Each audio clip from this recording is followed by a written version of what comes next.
زندگی یہ نہیں ہے کسی کے لیے زندگی ورحمۃ اللہ وبرکاتہ۔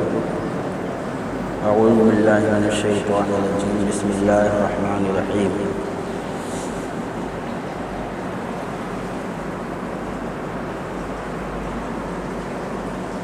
پچھلی مرتبہ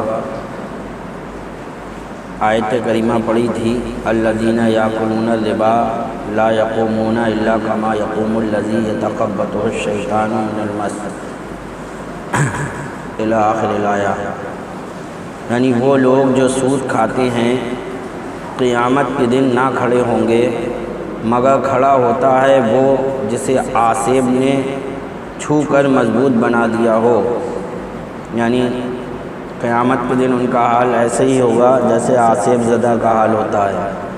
یہ اس لیے کہ انہوں نے کہا کہ تجارت بھی تو سود ہی کی مانند ہے، اور اللہ نے حلال کیا ہے بے کو اور حرام کیا ہے سود کو، تو جسے اس کے رب کے پاس سے نصیحت آئی اور وہ باز رہا تو اسے حلال ہے جو پہلے لے چکا۔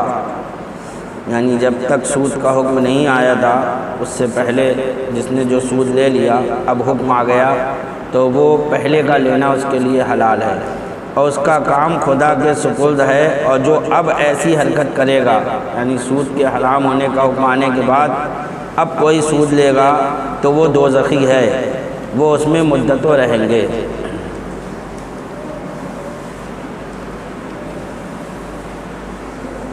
ممانعت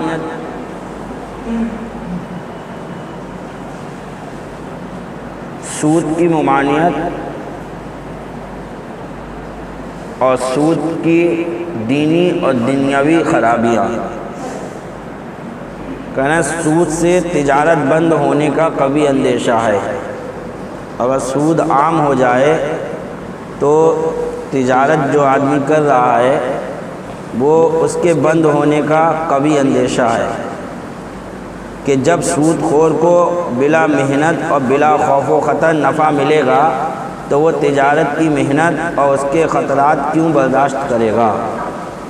تجارت بند ہونے سے عالم برباد ہو جائے گا، اور اگر تجارت بند ہو گئی تو پوری دنیا کا سب نظام ہی بگڑ جائے گا۔ عبداللہ ابن سلام فرماتے ہیں کہ سود لینا اپنی ماں کے ساتھ زنا کرنے سے 70 درجہ زیادہ گناہ ہے۔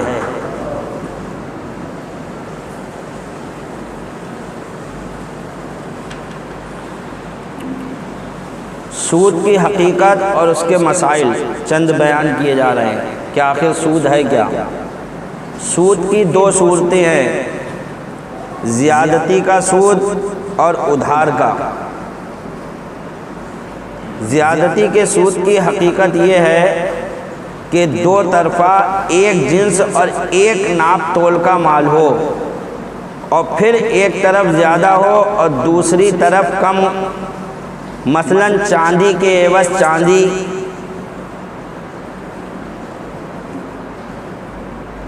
چاندی کے عوض چاندی دی مگر دی 4 تولہ اور لی 5 تولہ، تو یہ سود ہے۔ یعنی جنس بھی ایک ہی ہے اور تولنے والی چیز ہے، چاندی تول کر ہی بکتی ہے، اور تو چاندی کے بدلے اگر چاندی ادلا بدلی کری اور ایک طرف کم ایک طرف زیادہ تو یہ سود ہے۔ چاندی کی ہم جنس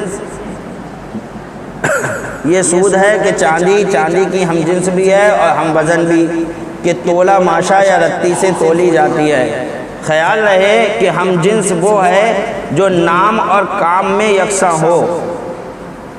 اگر نام تو یکساں ہو مگر کام جداگانہ تو ہم جنس نہیں۔ نام تو ایک ہی ہے لیکن کام الگ الگ ہے، تو اس صورت میں وہ ہم جنس نہیں کہلائے گی۔ جیسے سرسوں کا تیل اور مٹی کا تیل، تیل دونوں ہیں، تیل ہی بولا جائے گا دونوں، لیکن وہ سرسوں کا وہ مٹی کا دونوں کا کام الگ الگ ہے۔ مٹی کے تیل سے کوئی کھانا نہیں پکا سکتا، تو سرسوں کا تیل اور مٹی کا تیل کہ سب کو تیل ہی کہا جاتا ہے، یا جیسے بکری، گائے، اونٹ کے گوشت، دودھ کہ ان سب کو گوشت یا دودھ ہی کہا جاتا ہے، مگر ان کی تاثیریں اور فائدے جداگانہ ہیں، لہذا ان میں زیادتی کرنا سود نہیں۔ تو یہ ہم جنس نہیں ہے، تو ان میں زیادتی کرنا سود نہیں۔ ایک سیر بکری کے گوشت یا دودھ کو 2 سیر گائے کے گوشت یا دودھ سے فروخت کرنا جائز ہے۔ اپنے کلو میں سمجھ لو، 1 کلو بکری کا گوشت دے کر 2 کلو بھینسے کا گوشت لینا جائز ہے۔ وہ بکری کا گوشت حالانکہ گوشت دونوں ہی ہیں، لیکن ان کی تاثیرات الگ الگ ہیں۔ سود سے بچنے کی ترکیب۔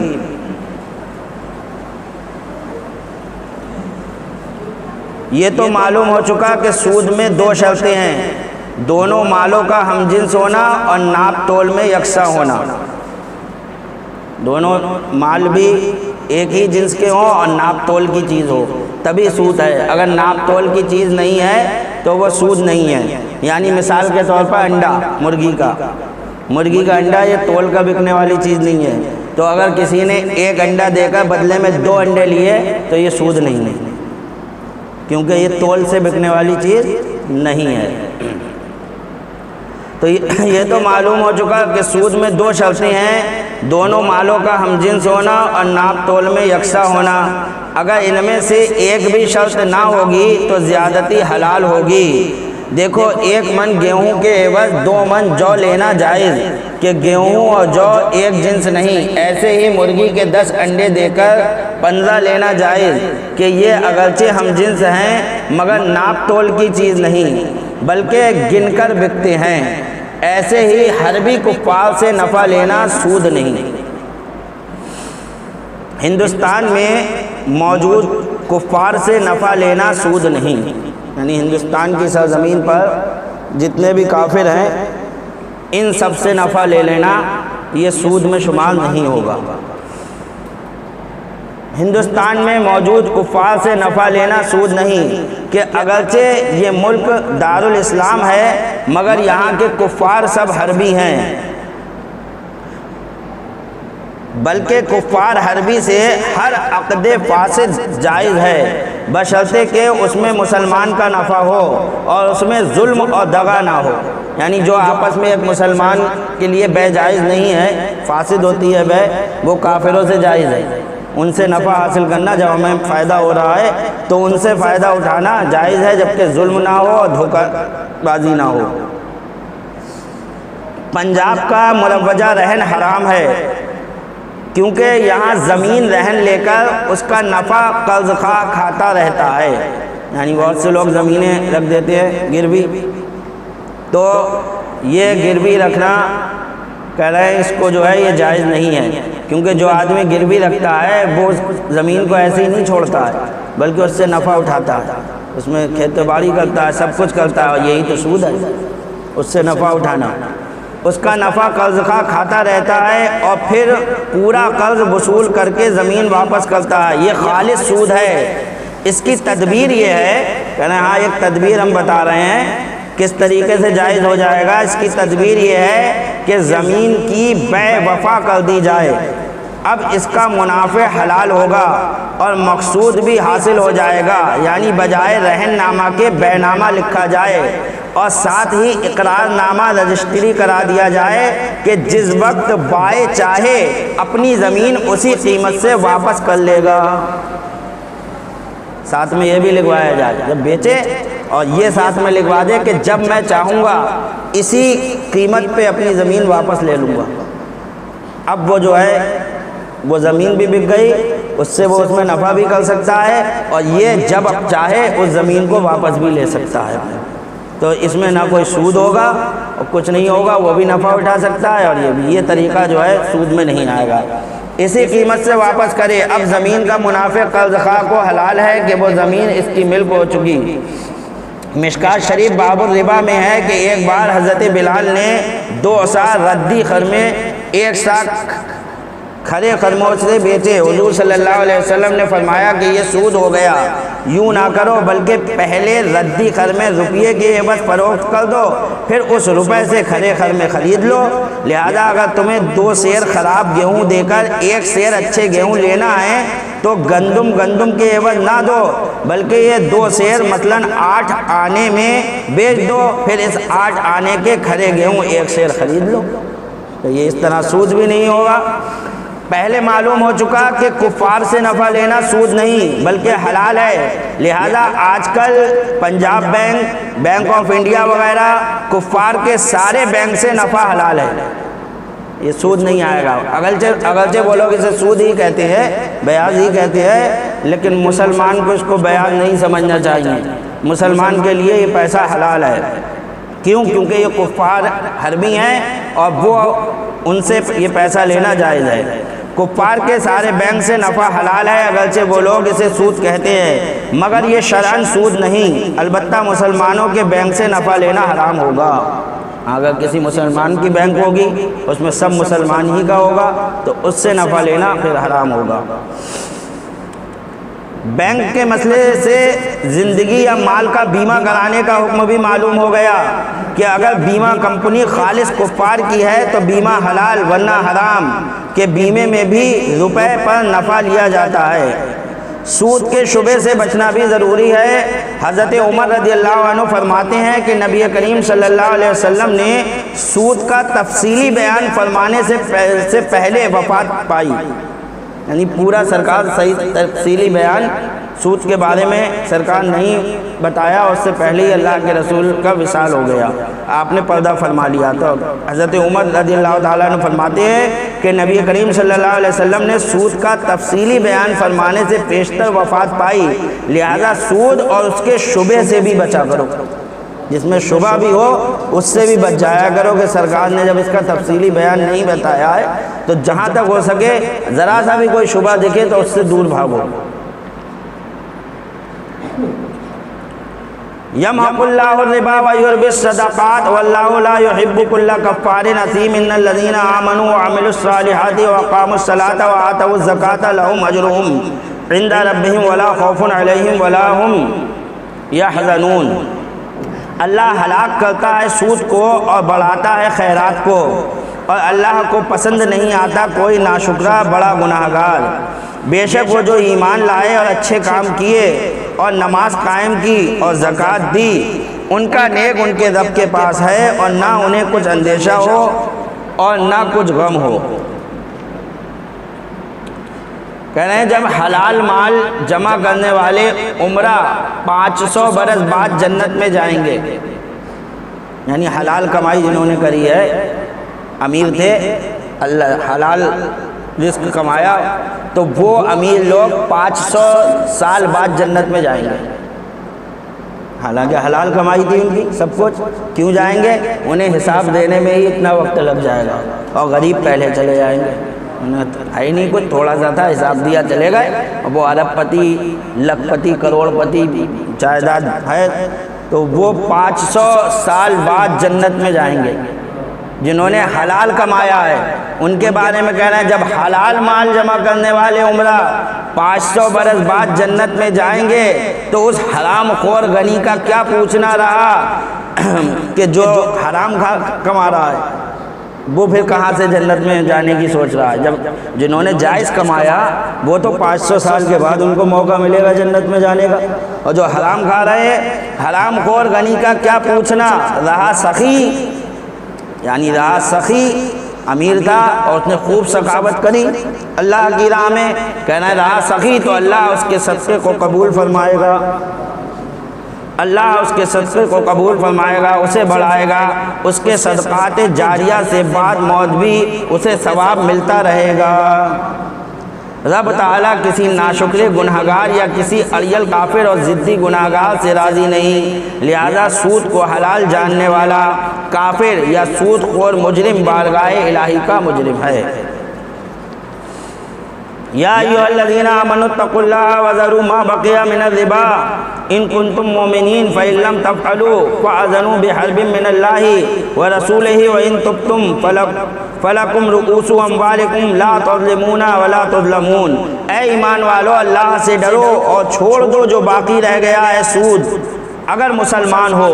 پھر اگر ایسا نہ کرو تو یقین کر لو اللہ اور اللہ کے رسول سے لڑائی کا۔ اندازہ لاؤ کتنا سخت گناہ ہے کہ اللہ تعالیٰ فرماتا ہے اگر سود نہ چھوڑو تو اللہ سے جنگ کر رہے ہو تم، اللہ سے لڑائی کا یقین کر لو، تم نے کسی اور سے جنگ مول نہیں لی ہے بلکہ پروردگار عالم اور اس کے رسول سے جنگ مول لے لی، اللہ کے رسول سے لڑائی کا۔ اور اگر تم توبہ کرو تو اپنا اصل مال لے لو، تم کسی کو نقصان نہ پہنچاؤ نہ تمہیں کوئی نقصان پہنچائے۔ اس کا شان نزول بتا رہے ہیں کہ قبیلہ بنی ثقیف میں 4 بھائی تھے، مسعود، عبد باللیل، حبیب اور ربیعہ۔ یہ لوگ بنی مغیرہ کو سودی قرض دیا کرتے تھے۔ جب طائف فتح ہوا اور یہ چاروں بھائی اسلام لے آئے تب انہوں نے بنی مغیرہ سے اپنا پچھلا سود مانگا۔ انہوں نے کہا قسم رب کی ہم نہ دیں گے کیونکہ سود حرام ہو چکا۔ یہ مقدمہ حضرت عتاب ابن اسید کے کچہری میں آیا۔ حضرت عتاب نے حضور علیہ السلام کی خدمت میں یہ واقعہ لکھا، تب یہ آیت کریمہ اتری اور ان 4 بھائیوں کو سود لینے سے روک دیا گیا کہ نہیں اب تم مسلمان ہو گئے ہو اور تمہیں وہ سود چھوڑنا ہوگا۔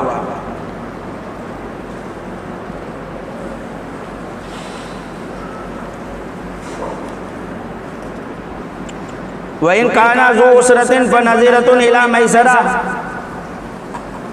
وَأَن تَصَدَّقُوا خَيْرٌ لَكُمْ إِن كُنتُمْ تَعْلَمُونَ وَاتَّقُوا يَوْمًا تُرْجَعُونَ فِيهِ إِلَى اللَّهِ ثُمَّ تُوَفَّىٰ كُلُّ نَفْسٍ مَا كَسَبَتْ وَهُمْ لَا يُظْلَمُونَ۔ اور اگر قرض دار تنگی والا ہے تو اسے مہلت دو آسانی تک۔ جس کو قرض دیا ہے اور وہ تنگی والا ہے، اس کے پاس پریشانی ہے، حقیقت میں واقعی وہ پریشان ہے۔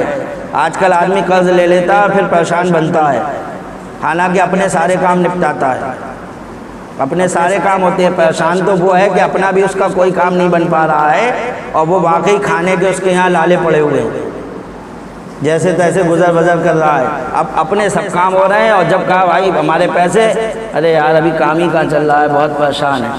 یہ پریشانی نہیں ہے، تمہارے تو سارے کام بنتے چلے آ رہے ہیں، گھر کے سب کام کر رہے ہو، دوسرا پیسہ مانگ رہا ہے تو کہہ رہا ہو کہ کاروبار نہیں چل رہا ہے، تو کاروبار نہیں چل رہا ہے تو تمہارے کام کہاں سے ہو رہے ہیں؟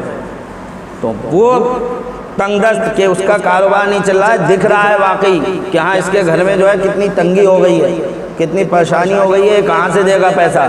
تو ایسا تنگ دست جو ہے حقیقت میں اگر قرض دار تنگی والا ہے تو اسے مہلت دو آسانی تک، اور قرض اس پر بالکل چھوڑ دینا تمہارے لیے بھلا ہے، یعنی اگر تم معاف کر دو اس کا قرض تو یہ تمہارے لیے بہت بہتر ہے ایسے انسان کا کہ آدمی پریشان ہے، تم نے دیا، اب اس کے پاس وہ اس کی نیت بھی ہے دینے کی، کوشش بھی کر رہا ہے لیکن ہو ہی نہیں پا رہا ہے اس کے پاس کہیں سے، اللہ نے تمہیں دیا ہے تو تم معاف کر دو، چھوڑ دو اس کے اوپر وہ قرض، تمہارے لیے بھلا ہے اگر جانو اور ڈرو اس دن سے جس میں اللہ کی طرف پھرو گے۔ اس دن سے اگر ڈرتے ہو تو معاف کر دو، اور ہر جان کو اس کی کمائی پوری بھر دی جائے گی اور ان پر ظلم نہ ہوگا۔ جب پچھلی آیت نازل ہوئی تو ان 4 بھائیوں نے جن کے بارے میں وہ آیت آئی تھی کہا کہ ہم میں اللہ تعالیٰ اور حضور صلی اللہ علیہ وسلم سے جنگ کرنے کی طاقت نہیں، ہم سود لینے سے توبہ کرتے ہیں، اپنا اصل قرض ہی لے لیں گے، ہم اللہ سے جنگ نہیں کریں گے، جو ہمارا اصل قرض ہے وہی دے دو۔ یہ کہہ کے وہ اپنے مقروضین بنی مغیرہ کے پاس گئے اور بولے کہ سود سب معاف، ہمارا اصل قرض ادا کرو۔ انہوں نے کہا کہ ابھی تو ہم تنگ دست ہیں، کچھ مہلت دو، آمدنی ہوتے ہی سب سے پہلے تمہارا قرضہ ادا کریں گے۔ انہوں نے انکار کیا اور فوراً ادا کا مطالبہ کیا، تب اللہ تعالیٰ نے یہ آیت کریمہ نازل فرما دی کہ جیسے تم نے سود لینا چھوڑا ہے، یہ واقعی یہ لوگ تنگ دست ہیں، اب تم ان کو مہلت بھی دو۔ اے مسلمانوں، اگر تمہارا مقروض تنگ دست ہو اور وعدہ پر قرض ادا نہ کر سکے تو اس کو مہلت دے دو، کہ جب گنجائش ہو تب ادا کر دے، اور ایسے فقراء مساکین سے بالکل قرض معاف کر دینا تمہارے لیے مہلت دینے سے زیادہ بہتر ہے، کیونکہ اگر تم اپنے قرض سے آزاد کر دو گے تو رب تمہیں اپنے قرض سے آزاد کر دے گا۔ تم بھی تو قرض دار ہو اللہ کے، آج تم نے بندوں پر رحم کیا تو اللہ تم پر رحم فرمائے گا، اور یہی سب سے بڑی نعمت ہے کہ اللہ تبارک و تعالی رحم فرما دے۔ آزاد کرو گے تو رب تمہیں اپنے قرض سے آزاد کرے گا، اگر تمہیں اس کی خبر ہو تو تم ضرور معاف کر دو۔ تم بھی کسی کے مقروض ہو، اپنی اس پیشی کے دن سے ڈرتے رہو جب تمہیں بارگاہ الہی میں واپس کیا جائے گا، اور ہر شخص کو اس کے سارے برے بھرے اعمال کا پورا بدلہ دیا جائے گا، اور ان پر کسی قسم کا ظلم نہ ہوگا، نہ تو ان کی نیکیاں گھٹیں گی نہ گناہ بڑھیں گے۔ اگر تم اس دن اپنی رہائی چاہتے ہو تو آج اپنے مقروضین قیدیوں کو رہا کر دو۔ بلا ضرورت قرض لینا بہت برا ہے۔ اب یہاں قرض کی برائی بتا رہے ہیں کہ آدمی بات بات پہ جو ہے قرضہ لے لیتا ہے، بلا ضرورت قرض لینا بہت برا ہے۔ شادی بیاہوں میں آدمی زیادہ لیتا ہے، یہاں شادی بیاہ کا موقع آیا تو قرض تم سے کس نے کہا ہے کہ نام بری کے لیے اس طرح کی شادی کرو؟ صاحب کہو کہ بھئی جو ہے صرف جو ہے 4 آدمی لا کر آپ جو ہے نکاح کر لیجیے، ہمارے پاس کچھ نہیں ہے دینے، جو ہے اسی میں صاف کرو، نہیں اتنا قرضہ کرو کہ جو ہے پریشان ہو۔ یہ بلا ضرورت کا قرض ہے، بلا ضرورت قرض لینا بہت برا ہے۔ حدیث شریف میں ہے کہ نبی صلی اللہ علیہ وسلم اس غریب مقروض کی نماز جنازہ نہیں پڑھتے تھے جس نے ادا کے لیے مال نہ چھوڑا ہو۔ سرکار نماز نہیں پڑھتے تھے جس نے ادا کے لیے مال نہیں چھوڑا اور ایسے ہی مر کر چلا گیا، بلکہ سرکار فرماتے تھے تم پڑھ لو۔ کوئی آتا سرکار نماز پڑھا دیجئے، پوچھتے اس کے اوپر قرضہ ہے؟ کہا ہاں ہے۔ سرکار نماز نہیں پڑھتے اس کو، کہتے تم لوگ پڑھ لو۔ اندازہ لگائیے قرض لینا کتنا بڑا بلا ضرورت نہیں لینا چاہیے۔ اور اس وقت کے صحابہ اکرام کی شان، ایک مرتبہ اللہ کے رسول صلی اللہ علیہ وسلم سے عرض کیا اللہ کے رسول نماز پڑھا دیجئے، کہا اس کے اوپر قرض ہے؟ کہا ہاں ہے۔ کہا کچھ چھوڑا؟ کہا نہیں چھوڑا۔ سرکار نے فرمایا تم پڑھ لو۔ ایک صحابی رسول نے جب یہ دیکھا تو کہا اے اللہ کے رسول سارا قرضہ اپنے ذمہ لیتا ہوں، نماز آپ پڑھائیے، نماز آپ پڑھائیے۔ کچھ نہیں تھا، کوئی رشتہ داری نہیں، کچھ نہیں، لیکن دیکھ رہے ہیں میرے مومن بھائی مر گیا، میرے آقا اس کی نماز نہیں پڑھا رہے ہیں، تو ان کے دل پسیج گیا کہ نہیں سارا قرضہ میں ادا کروں گا، اے اللہ کے رسول آپ نماز پڑھائیے۔ سرکار نے نماز پڑھائی۔ جس نے ادا کے لیے مال نہ چھوڑا ہو، مسلمانوں سے فرماتے تھے نماز جنازہ پڑھ لو۔ فرماتے ہیں نبی صلی اللہ علیہ وسلم کے شہید کے سارے گناہ معاف ہو جائیں گے سوائے قرض کے۔ بولیے شہید کے سارے گناہ معاف ہو جاتے ہیں، لیکن قرض اگر اس نے لے رکھا ہے تو وہ معاف نہیں ہوگا۔ فرماتے ہیں نبی صلی اللہ علیہ وسلم جو ادا کی نیت سے قرض لے گا رب تعالی ادا کرا دے گا۔ تم نیت ادا کی نیت سے لو بھی تو تمہاری نیت ہی پہلی ماننے کی ہے، تم ادا کی نیت سے قرض لو، ضرورت ہو تو اللہ تمہارے اس قرض کو ادا کرائے گا۔ تو جو ادا کی نیت سے قرض لے گا رب تعالی ادا کرا دے گا، اور جس کی نیت پہلے ہی سے نہ دینے کی ہوگی اس کا کبھی ادا نہیں ہو سکتا۔ 3 پیسے کے عوض مقروض کی 700 نمازیں جائیں گی۔ سمجھ لو، کسی کا 3 پیسہ مارا ہے آپ نے، 3 پیسہ وہی کتنا؟ 1 روپے میں 100 پیسے ہوتے ہیں، 1 روپے میں 100 پیسے، اور 3 پیسے کے بدلے 700 نمازیں دینا ہوں گی۔ اب اندازہ لگا لو کون کس کے کتنے لیے بیٹھا ہے، ذرا سوچیں اور پھر یہ سوچیں کہ ہم نے نمازیں کتنی پڑھی ہیں۔ 3 پیسے کے بدلے 700 نمازیں دینا ہوں گی، وہ بھی با جماعت۔ اللہ رحم فرمائے، ذرا غور کیجئے۔ 3 پیسے کے عوض مقروض کی 700 نمازیں، مسلمان قرض خواہ کو قیامت میں دلوائی جائیں گی۔ قیامت کے دن یا تو مقروض کی عبادات مسلمان قرض خواہ کو دلوائی جائے گی یا قرض خواہ کے گناہ مقروض پر ڈالے جائیں گے۔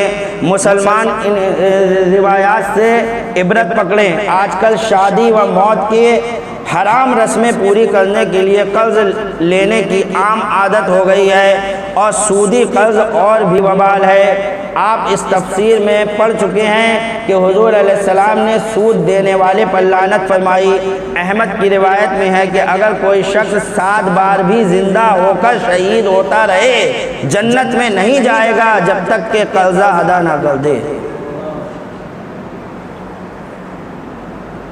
حضور صلی اللہ علیہ وسلم فرماتے ہیں کہ گناہ کبائر کے بعد سب سے بڑا گناہ یہ ہے کہ انسان مقروض ہو کر مرے اور ادا کے لیے مال نہ چھوڑے۔ فرماتے ہیں نبی صلی اللہ علیہ وسلم اگر جنت میں جانا چاہتے ہو تو 3 چیزوں سے بچو: غرور، خیانت اور قرض۔ مقروض بعد موت قرض میں گرفتار رہتا ہے جب تک کہ ادا نہ کر دیا جائے۔ جب تک اس کا قرضہ ادا نہیں ہوگا وہ اس میں گرفتار رہے گا۔